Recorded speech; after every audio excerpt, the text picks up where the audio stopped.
Well, in a few days, India's Election Commission will announce the poll schedule. The election fever has gripped political parties even before the first votes are cast. But we take a step back and look at how the economy performs around India's elections. We break down whether good economics is good politics. And this is our special segment, Pollnomics. Take a look. India's general elections are here. Over 900 million voters will decide the political fate of India. With India's global influence on the rise, the upcoming elections will not just be a domestic affair. The world will keep a close watch on the poll developments in the fifth largest economy. With a lot riding on the Indian economy, the outcomes of the world's biggest democratic exercise will have a profound economic impact. The events leading up to the polls and the results are a key factor, driving investment sentiments and determining the course of an economy.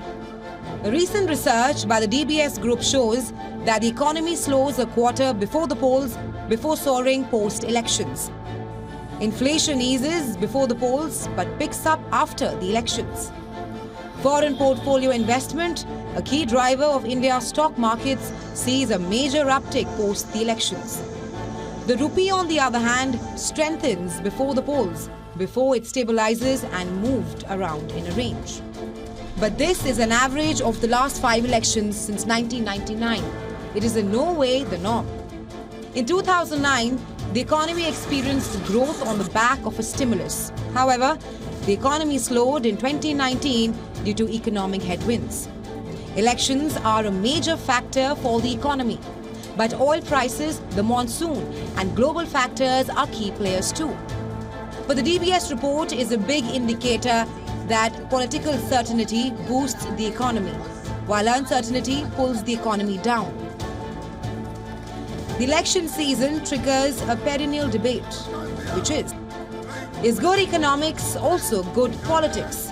Historically, good economics has not delivered good political returns. It's been observed that at least at the state level, the incumbents often fail to get re-elected. However, a 2013 research paper negates the popularly held view. It argues that a 1% increase in economic growth strengthens a contestant's prospects by 0.6%. It also notes inflating growth in an election which fails to hide a government's economic incompetence. So the question being, will the 2024 polls be a trendsetter, or will it follow the average trend of the last 5 general elections? We need to wait for a few more months to get the answer. Bureau Report, WION, World is One.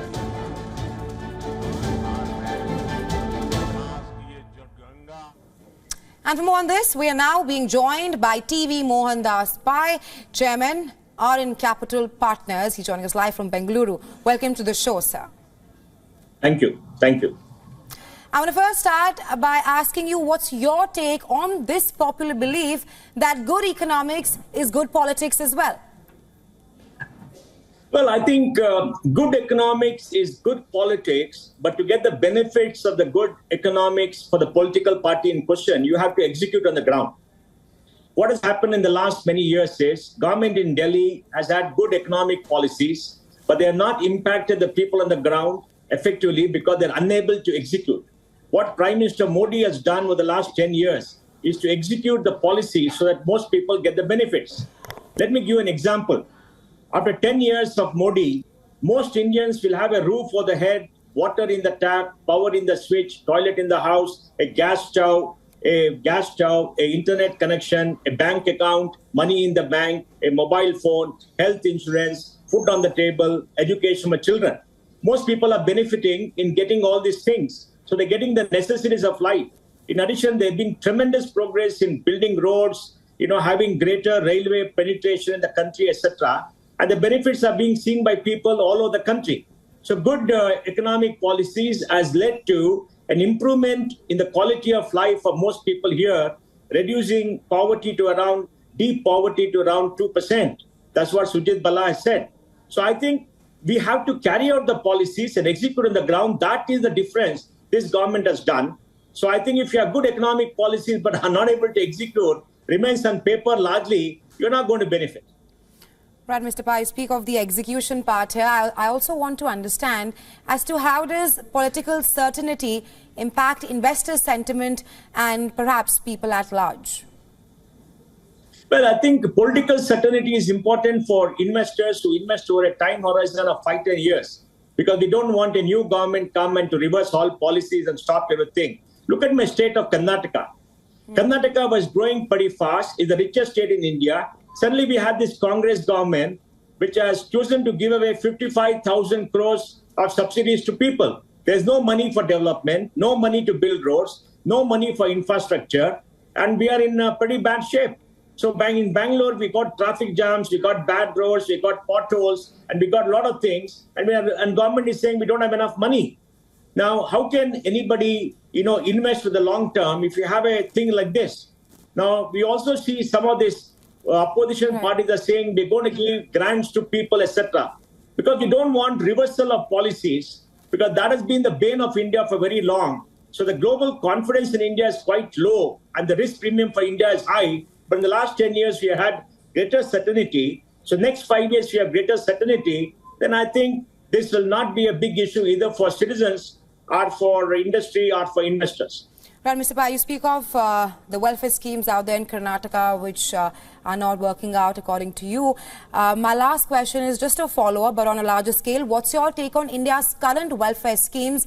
Do you think that they are blended with growth plans as a way forward for the country?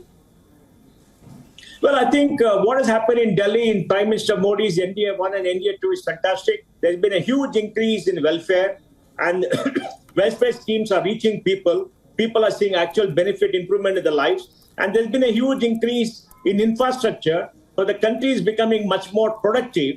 And this productivity is paying off in a big time with a lower cost in the supply chain, etc.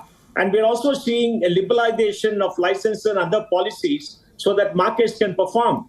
We are seeing a digital explosion in this country, with Digital India announced by Prime Minister Modi in 2015. The digital platforms that have come like Aadhaar, UPI, eKYC, etc., have transformed this country and increased the velocity of business. We also see in the policies regarding the banking system help create a clean banking system with very low NPA and large capital with the banks. Now, all this has come together to show that we have had greater impact to welfare. We have also had greater impact to industrial policies like PLI and other policies. So I think it's been a very good balance. For the last 40 years, I observed politics. The last 10 years have possibly been the best, because there's been a greater balance between the two, between growth and investing for the future, and in providing welfare for people so they improve the quality of lives. Because unless they improve the quality of life, majority of people, they're not going to vote for you. So this time it's been a very, very good blend because of the execution capability this government has. In terms of policies, they carried on what earlier governments have done. But in terms of execution, they stand head and shoulders above all other governments in the country in the last 40 years. Right, Mr. Pai. Thank you so much for taking our time and joining us here on WION on Polnomics.